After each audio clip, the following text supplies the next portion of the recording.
I am the Tofu Golem. Please enjoy the video. You start by unplugging the freezer and confirming no power. This prevents shocks and protects controls. Once done, recover refrigerant using a certified recovery canister and manifold gauge. This is required by law and prevents environmental harm. Next, remove the back panel and disconnect wiring harnesses. Label each connector so reassembly is exact. Make sure to wear gloves and eye protection because oil and sharp edges are common. You are now ready to unbolt the compressor and prepare for tube evacuation.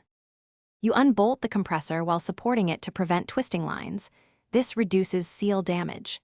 Then, cut or remove the sealed tube sections and purge the system because moisture ruins performance.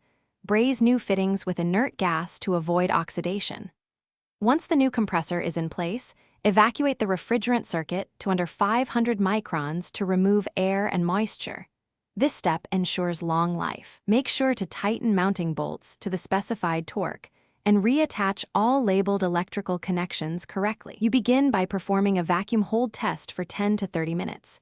If the vacuum holds, charge the system with the manufacturer's specified refrigerant weight and type because wrong charge damages performance. Once charged, run the compressor and monitor running amps and high/low pressures, and watch the evaporator for a proper frost pattern. This confirms flow. If it fails, stop and check electrical continuity, overheating, and braze joints for leaks using soap or an electronic detector. These are common causes and usually fixable. Thanks for watching. Consider subscribing if we helped you today.